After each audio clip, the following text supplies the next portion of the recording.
Hello and welcome to this edition of Trader Talk TV. Today we have Amar from PubMatic. He is the chairman and founder of PubMatic, and we're going to be discussing auction dynamics. Thank you for the wave there. Auction dynamics and moving into a first price auction. Got a handy 2x2 matrix. I think that's probably the best way to do this. So let's think about the final auction. So we could say, I guess we can think about it as, let's say, first price. And here we'll say second price. And then we can think through if there is an upstream. Excuse me 1 second here. No, upstream.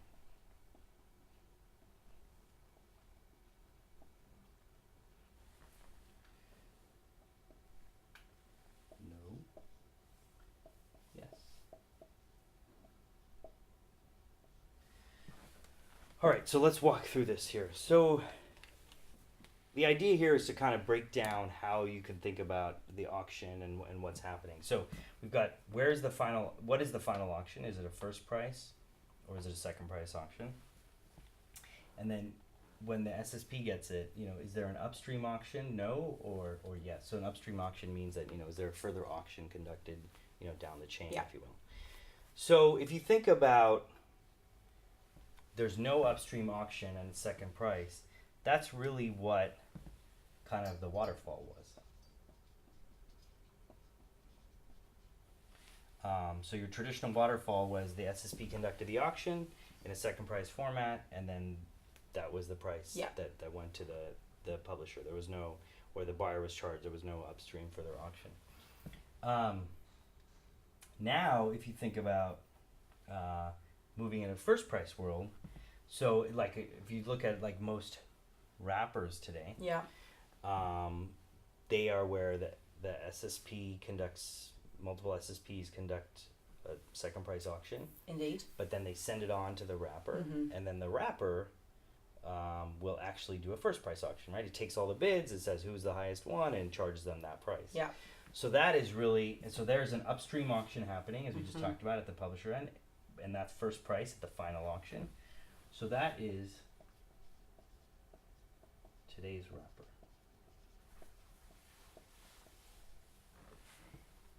And where we see things evolving to really is a second price auction, but an upstream auction. So this is where we see things going, which is, let's call it tomorrow's wrapper for a second.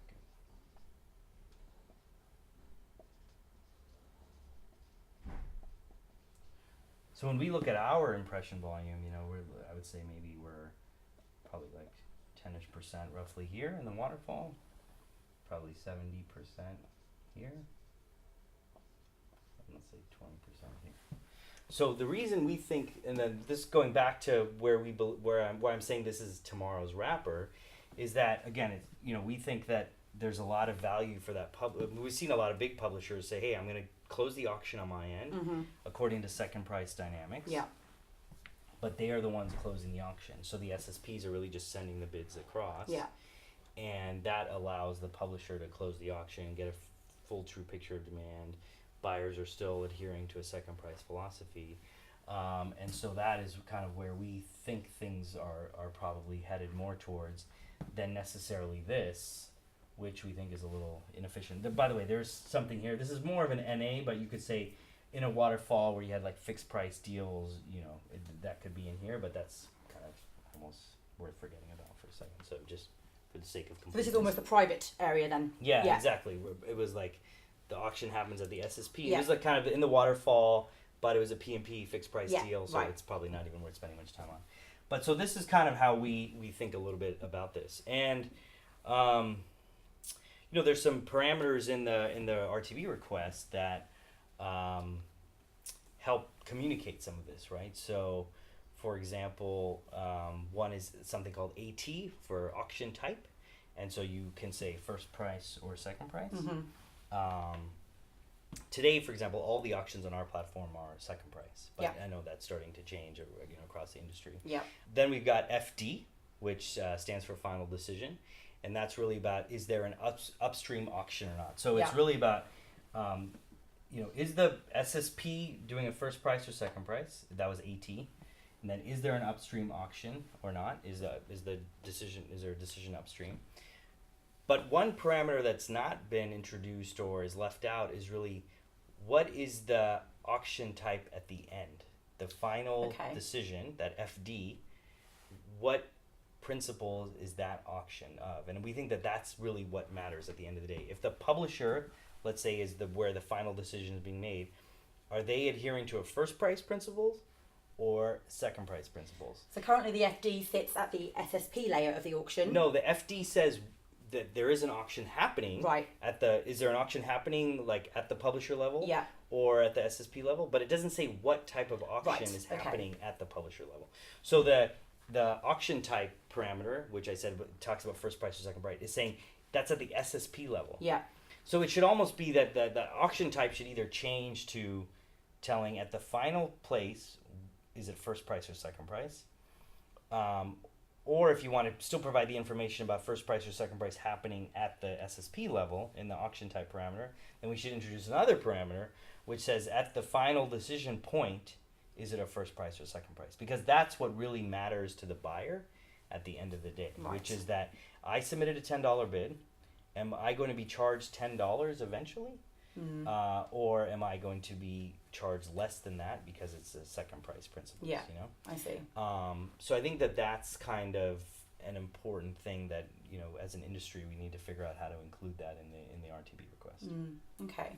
And that, in your opinion, is kind of what tomorrow's wrapper would ultimately look like? Well, I think tomorrow's wrapper is really where we think it's the publisher is closing the auction, so there's an upstream auction, but it's adhering to second price principles. That's where we see it makes more sense to go for some of the reasons that I talked about before, which is that publishers still get a full view of demand, and DSPs are not being sort of challenged with how to bid appropriately. I mean, I think the reality is most agencies and DSPs haven't built this technology that most of the SSPs have about how to figure out where the auction's going to close. And so have they not needed to? Is that not been I think before? it hasn't been their focus. Sure. There hasn't been. They're saying, hey, I'm going to, in the second price auction principles, they're saying I'm bidding my reserve price, and then I put that price in. Yeah. A few of them here and there have said, hey, I'm getting first priced a lot. Maybe the publisher's doing it. Maybe the SSP's doing it. So I'm going to introduce some bid shading technology. So I notice that if I'm getting first priced a lot, I'm going to reduce my bid. But that's been more of like a penalty mechanism, or almost more of a like fail safe that if they don't feel the auction's being fairly done. But it hasn't been really a proactive effort to say, where do I think this auction is going to close, and then how should I bid appropriately? So you think that kind of in the world as it moves along, that is where both the publisher and the buyer will get the information they both need to ensure they are, from a publisher perspective, getting the yield that they deserve, and from a buyer perspective, bidding what they think is worthwhile bidding, and knowing that they're being transparent about what they're actually paying at the end of it. Yeah, exactly. Yeah. I think that's kind of what we think. There's always twists and turns in our industry of ad tech, so I think we'll all have to see how it plays out. But I think in theory we feel like this is kind of a better approach.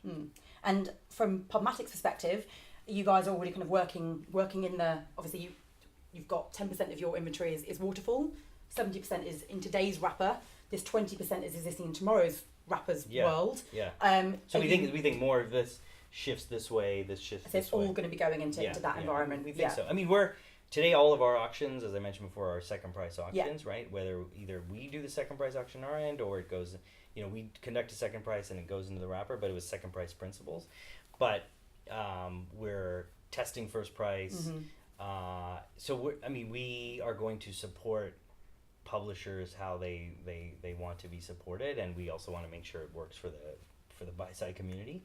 But so we'll sort of have all these different capabilities. We have all these capabilities, but I think it's a little bit about what do we think is the best place for the ecosystem to land in. Yeah, and in a world where kind of there is a lot of clutter among inventory, particularly with the advent of header bidding, like from the buy side perspective, there's now so many impressions in the bid stream. Do you think that moving to tomorrow's wrapper will also help kind of declutter the environment as well?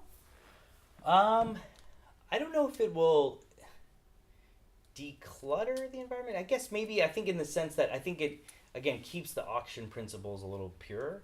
It's clearer. I think it's a little clearer, and it allows, I think it's a more fair, stable place to be. I mean, if you look at most of the most sort of durable auction formats, that's been around second price auctions, less around first price auctions.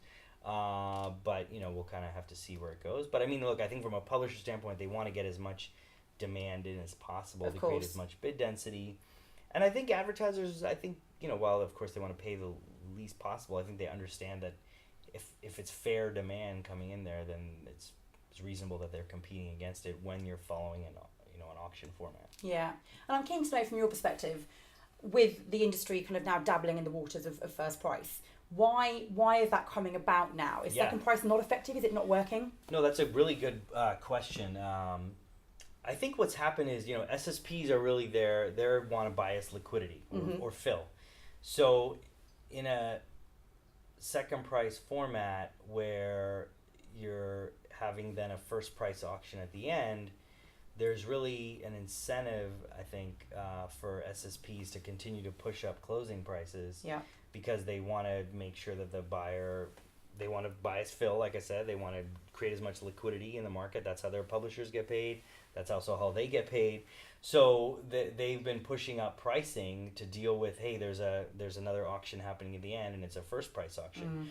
I think if the publisher in the end is a second price, then that eliminates all these kinds of games. And I think that's partially why this is a good solution, because then you're just passing that bid through, and there's really no prediction or gaming or anything like that, so I think it's a much cleaner kind of auction for buyers and for sellers. Yeah, and ultimately, I guess, so you're trying to remove the complexity as we keep adding layers of complexity. Exactly. We've come to a head now. It's time to try and strip it all back. Yeah, and I think it's getting really complex. I mean, you've got publishers who have multiple wrappers, and then they're into an ad server, and then that creates latency and setup issues and different hundreds of line items. So, it's nice to, I think, wish that we'll go back to like a simplistic world. But I mean, I think at least trying to keep it as clear and clean as possible, I think, is beneficial for everybody. I think even publishers are struggling with the complexity in their setups, and then when something goes wrong, troubleshooting it becomes like a very, very difficult thing. Yeah. Creates like an unstable environment. So here's to more stability. Yeah, exactly. Well, thank you very much for coming today, Amar, and chatting through auction dynamics. It's been very interesting. Yeah. That's been another edition of Trader Talk TV. We'll see you next time. Thank you.